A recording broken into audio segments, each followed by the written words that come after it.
Términos viciados en algunas traducciones. Definamos qué es un término viciado.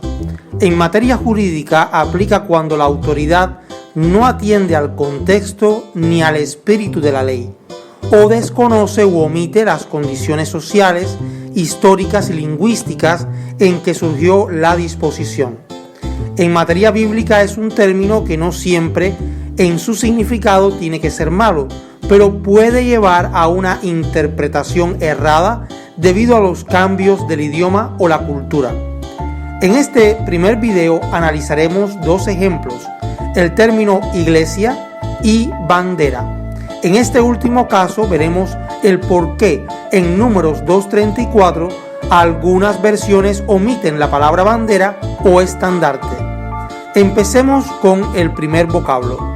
La palabra iglesia es primeramente bíblica.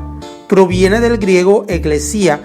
En la Septuaginta, la palabra designa una asamblea convocada para un gesto religioso. Corresponde al hebreo Kaal, usado por ejemplo en Deuteronomio 4:10 para designar la asamblea de Oreb. En el cristianismo primitivo se usó con el significado de congregación, nunca como edificio material en el que se reúnen los cristianos.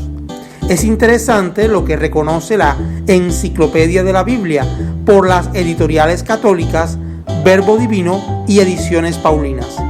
La iglesia es la comunidad de los que creen en Jesús.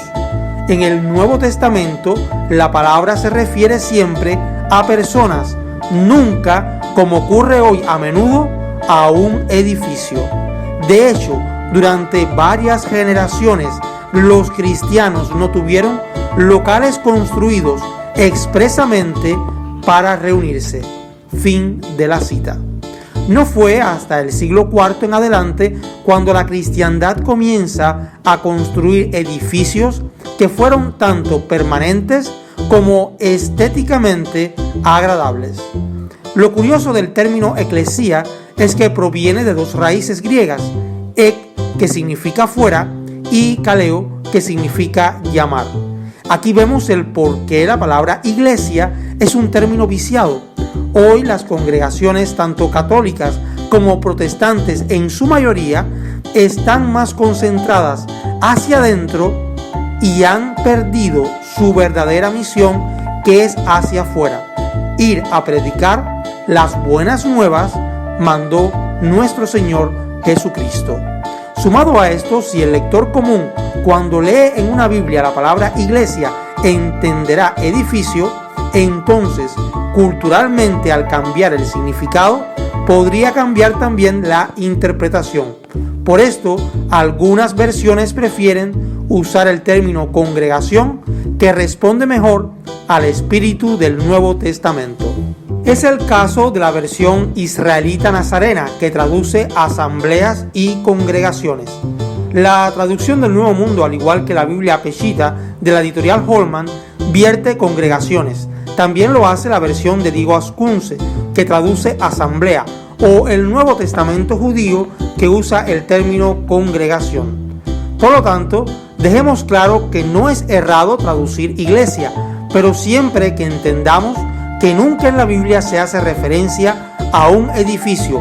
Un traductor que quiera hacer más entendible su versión haría bien sustituyendo esta palabra por una que exprese mejor el mensaje bíblico.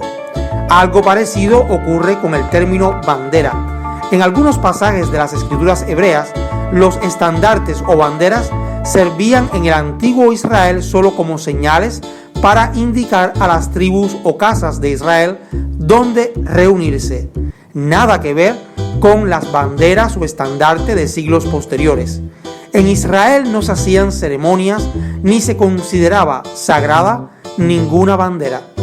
Por este abismo en el significado, podemos decir que traducir bandera o estandarte en la Biblia, aunque no es incorrecto, podría causar mucha confusión al lector, al grado que no faltan los que defienden el uso de la bandera, citando textos como el caso de Números 2:34. Esto es un completo desconocimiento del contexto histórico-cultural del mundo del Antiguo Testamento.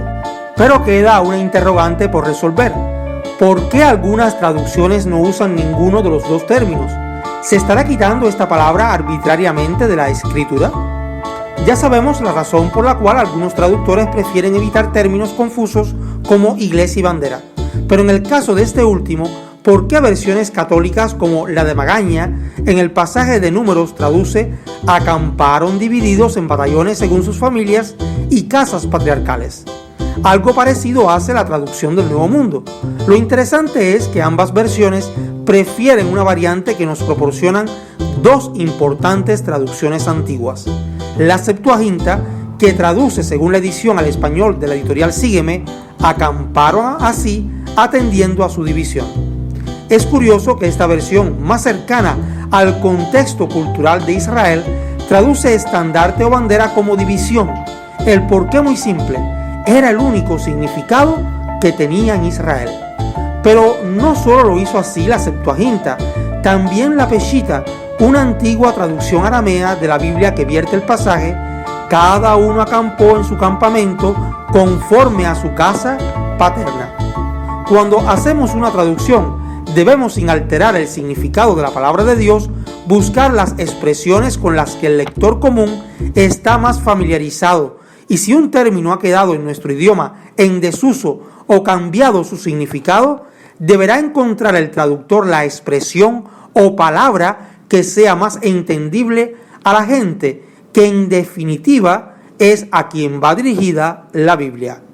En otros futuros materiales analizaré otras palabras viciadas y que deberían ser sustituidas en nuestras Biblias. Esto es Biblia versus religión. Si le gustó el vídeo, no olvide comentar, compartir y suscribir.